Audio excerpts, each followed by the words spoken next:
Well, Otis, how beneficial was this bye week? I know last week you said you were going to be able to go home. Was it kind of good to take a break for a few days? Yeah, I think it's always great to be able to take a break, get away from everything, get away from the routine that you're kind of stuck in for that season. Just being able to go home, get close to your family, it makes every player feel better.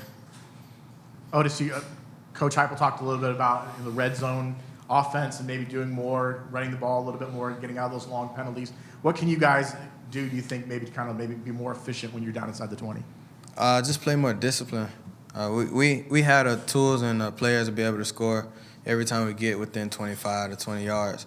There's no reason why we should be able to be stopped. So we just have to play smarter and just make plays. You talked about the benefit of the bye week, but now that you guys are back, can you get a sense of the mindset of the guys out there today in practice and what you guys what's your mindset like heading into this weekend? Pretty much like every other week. It's going to be serious. Even though it's homecoming because of the football team. We have to come out and perform. Homecoming could be fun, but if you lose, it kind of spoils everything. So we have to come and prepare like any other week.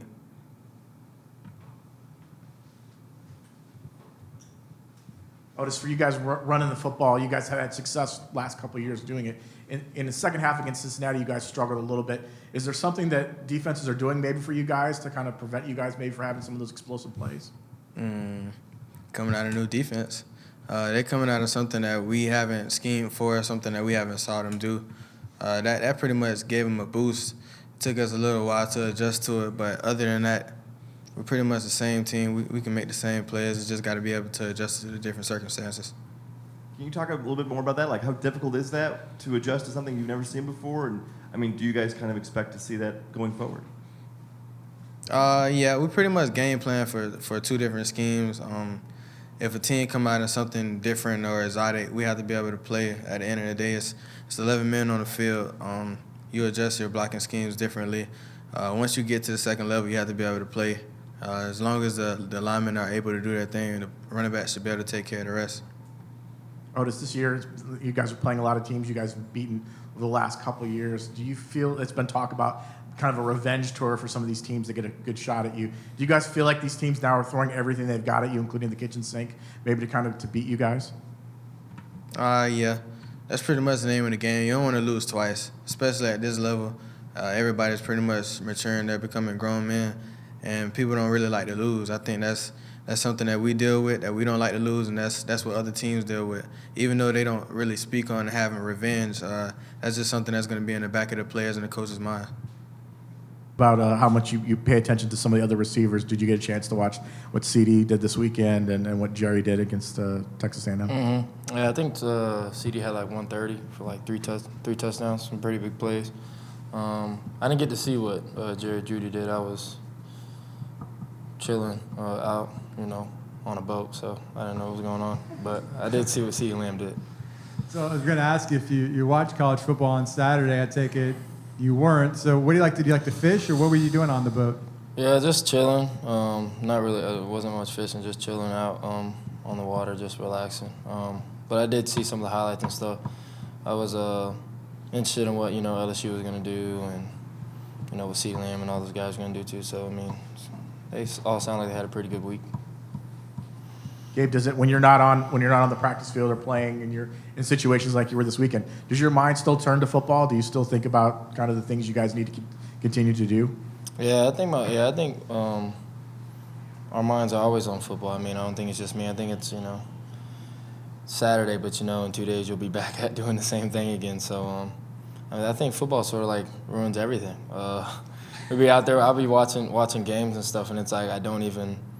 You watch a game, now I'm looking at the coverages, seeing what everybody's doing, those type of things all the time now. It's really not even, just watching, just enjoy it. I'm trying to see what's going on. So, it's different now, for sure. Gabe, you talked about watching all those wide receivers, and you talked about it early in the season. And so now that we're midway through this season, in your own words, how do you think you're stacking up against the rest of the nation? I just, every week just going to keep competing with these guys. They're all doing really well. I can say I'm doing pretty well myself, so, just got to keep going. Still got a lot of games left. Yeah. Gabe, it's like I asked Otis, there's a lot of these teams you guys are facing, you faced the last couple of years and you've beaten them. Do you feel like you're getting these guys' best shot week in and week out, and they're basically throwing everything at you to try to beat you? Oh yeah, for sure. I mean, we went undefeated 2 years in a row. Everybody wants to be the one to beat the team that's doing something like that, but that shows how relevant we are. A lot of people wanted to see us fall, and they see us lose, and now everybody was on our back, but that's a good thing. I feel like, everybody's watching us now. Everybody wants to see what UCF is going to do. So, I mean, we definitely made a statement in college football. Obviously, we're asking everyone, what did you end up doing on your bye week, and how did you enjoy the extra downtime? I had a chance to go home, but I stayed. I watched film on ECU, and on my off time, I went to the indoor. Gabe inspired me to hit that jump machine, so I was on the jump machine a lot. Yeah. So you're a few games in now to your Division I career as a starter. Are you feeling more comfortable out there? How are you doing now that maybe you're getting into a little bit of a groove? Oh yeah, I'm getting in my groove. So like from the first game to now, I feel way more confident, and I feel like the team trusted me more. So that helps me out more. Like they see what I'm doing on the field, so it gives me more confidence going in throughout the week.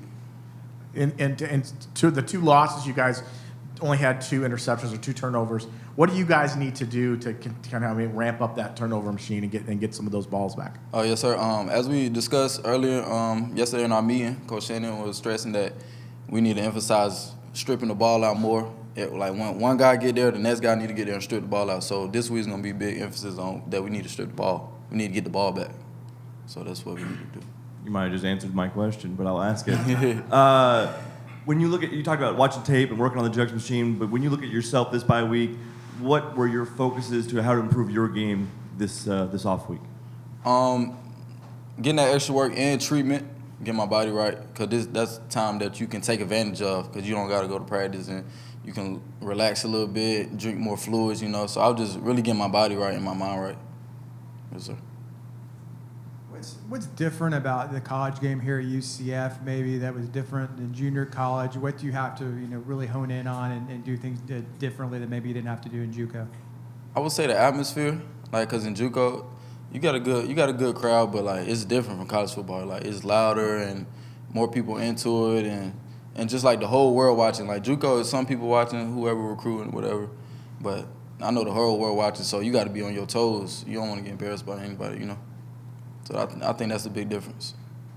Everyone talks about speed at different levels. Is the speed any different between JUCO and D1? UCF helped me adjust, so I don't think the speed is a problem, because practicing with these guys, I know speed is a lot. So you gotta be fast to play here. That's what I think. So UCF practicing with them guys, that's helped me with how the pace of the game. I feel like the game goes slower than practice.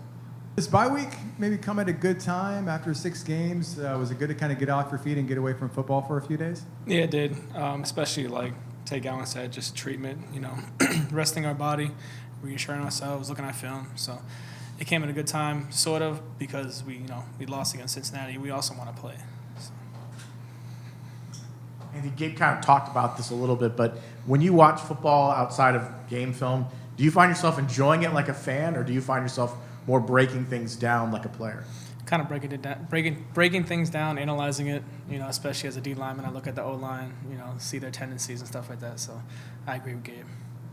So now that you guys are back, what's the talk in the D-line room about what you guys need to maybe improve upon most, or what's the focus of this week just at your position? Producing. Our coach believed that, we kind of left a lot on the field. We didn't produce as much. We had great plays as a D-line, group, but there's still more we could do. I know we talked to you a little bit last week, but everyone saw the video. You were awarded the scholarship last Thursday. At that time, you hadn't talked to your family yet. Did you get a chance to talk to your parents, and what was that like? I got to talk to them. My mom was happy. She cried a little bit. She was happy for me. But yeah, that's pretty much it.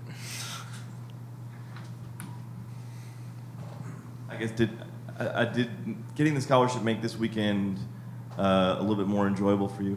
Yeah, it did. I mean, it's kind of like a relief. Kind of like weight off my shoulders a little bit, but it's not gonna change who I am.